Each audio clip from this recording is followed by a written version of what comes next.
Vote ಕೇಳಲಿಕ್ಕೆ ಬರೋದಿಲ್ವಾ ಅಂತ.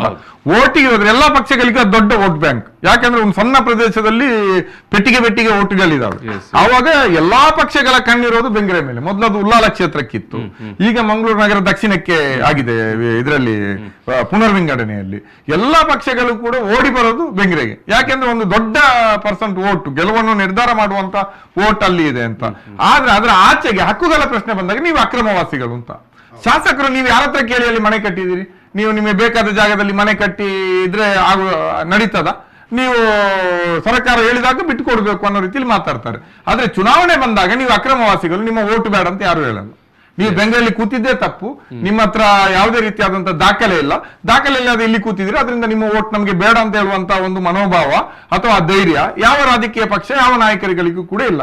ಈ ರೀತಿ ಯೋಜನೆಗಳು ಬರುವಾಗ, ಸರ್ಕಾರದ ಸವಲತ್ತುಗಳು ಕೊಡುವಾಗ ನಿಮ್ಮ ಹತ್ರ ಏನು ಇಲ್ಲಲ್ಲ, ದಾಖಲೆ ಇಲ್ಲಲ್ಲ, ಅದರಿಂದ ನಿಮಗೆ ಸಿಗಲ್ಲ. ನಿಮ್ಗೆ ಅಲ್ಲಿ ನೀವು 100 ವರ್ಷದಿಂದ ಇರಬಹುದು, ಆದ್ರೆ ನೀವು ಅಲ್ಲಿ ಇರೋದಕ್ಕೆ ನಮ್ಮ ಹತ್ರ ಯಾವುದು ಕೂಡ ಅಧಿಕೃತವಾದಂತಹ ದಾಖಲೆ ಇಲ್ಲ, ನೀವು ಅಕ್ರಮಬಹುದು. ಅದರಿಂದಾಗಿ ಯೋಜನೆ ಬರುವಾಗ ನಿಮ್ಗೆ ನೋಟಿಸ್ ಕೊಡಬೇಕಾಗಿಲ್ಲ, ನಿಮ್ಗೆ ಪರಿಹಾರ ಕೊಡಬೇಕಾಗಿಲ್ಲ, ನಿಮ್ಮ ಹತ್ರ ಕೇಳಬೇಕಾಗಿಲ್ಲ. ನೀವು ನದಿ ದಂಡೆಯಲ್ಲಿ ನಾಡದೋಣಿಯಲ್ಲಿ ಮೀನುಗಾರಿಕೆ ಮಾಡ್ತೀರಿ, ನಿಮ್ದೇನ ನಮ್ಗೇನು ದೊಡ್ಡ ಏನು ಲಾಭ ಇಲ್ಲ.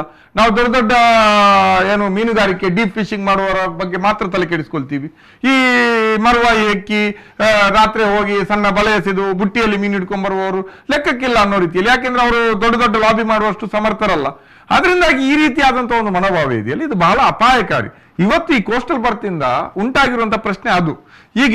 ಈಗ ನಮ್ಮಲ್ಲಿ ಮುಖ್ಯ ಪ್ರಾಬ್ಲಮ್ ಏನು, ಇಡೀ ಊರಿನವರ ಸಮಸ್ಯೆ ಇದೆ. ಊರಿನವರ ಒಕ್ಕರಳ ಅಭಿಪ್ರಾಯ ನಮ್ಗೆ ಕೋಸ್ಟಲ್ ಬರ್ತ್ ಯೋಜನೆಯೇ ಬೇಡ ಅಂತ.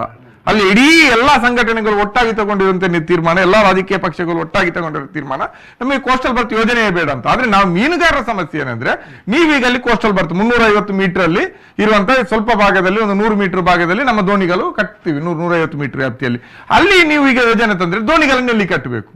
ಸಾಂಪ್ರದಾಯಿಕ ದೋಣಿಗಳನ್ನ ಹೋಗಿ ಧಕ್ಕೆಯಲ್ಲಿ ನಿಲ್ಲಿಸಲಿಕ್ಕೆ, ಕಾಂಕ್ರೀಟ್ ಇದರಲ್ಲಿ ನಿಲ್ಲಿಸಲಿಕ್ಕೆ ಆಗುದಿಲ್ಲ. ದಂಡೆಗೆ ಹೇಳಿದ್ರೆ ನಿಲ್ಲಿಸಬೇಕು, ಅವರಲ್ಲಿ ಹೋಗ್ಬೇಕು. ಮತ್ತವರು ಅಲ್ಲಿ ಮೀನುಗಾರಿಕೆ ಮಾಡುವಾಗ ಇಷ್ಟು ವೇಗವಾಗಿ ನೀರುಗಳು ಬರುವಾಗ, ಹಡಗುಗಳ ಸಂಚಾರ ಇರುವಾಗ ಈ ದೋಣಿಗಳ ಸಂಚಾರ ಹೇಗೆ? ಮತ್ತೆ ಅಲ್ಲಿ ನೀವು ಅಷ್ಟು ಡೀಪ್ ಮಾಡಿದಾಗ, 7 ಮೀಟರ್ ಡ್ರೆಡ್ಜಿಂಗ್ ಮಾಡಿದಾಗ ಅಲ್ಲಿ ಮೀನುಗಳು ಮೊಟ್ಟೆ ಇಡುವಂತಹ, ಮರಿ ಮಾಡುವಂತಹ ಎಲ್ಲಾ ಪ್ರಕ್ರಿಯೆಗಳು ನಾಶ ಆಗ್ತದೆ. ಅದರಿಂದಾಗಿ ಮೀನುಗಳ ಲಭ್ಯತೆ ಕಡಿಮೆ ಆಗ್ತದೆ. ನೀವು ಈಗ ಕೋಸ್ಟಲ್ ಬರ್ತ್ ತಂದು ಅಭಿವೃದ್ಧಿ ಮಾತಾಡ್ತೀರಿ, ಉದ್ಯೋಗ ಸೃಷ್ಟಿ ಆಗ್ತದೆ, ವಾಣಿಜ್ಯ ವಹಿವಾಟು ಆಗ್ತದೆ ಅಂತ. ಅದೇ ಸಂದರ್ಭದಲ್ಲಿ ಇಲ್ಲಿ 400-500 ದೋಣಿಗಳಲ್ಲಿ ದುಡಿಮೆ ಮಾಡುವಂತ 1,500 ಜನ ಇದ್ದಾರೆ. ಅಷ್ಟು ಜನ ಉದ್ಯೋಗ ಕಳ್ಕೊಳ್ತಾರಲ್ಲ. ಈಗ ಈ ರೀತಿಯಾದಂತಹ ಒಂದು ಸಮಸ್ಯೆಗಳು. ಅದರಿಂದಾಗಿ ನಾವು ಈಗ ದೋಣಿ ತೆಗೆಯುವುದಿಲ್ಲ ಅಂತ ಅಲ್ಲಿ ನಿಂತಿದ್ದೀವಿ. ಈಗ ಪೊಲೀಸರು, ಮೀನುಗಾರಿಕೆ ಇಲಾಖೆ ಅವರೆಲ್ಲರೂ ಬಂದು ಬಲವಂತ ಪಡಿಸ್ತಾರೆ, ನೀವು ದೋಣಿ ತೆಗಿಬೇಕು ಅಂತ.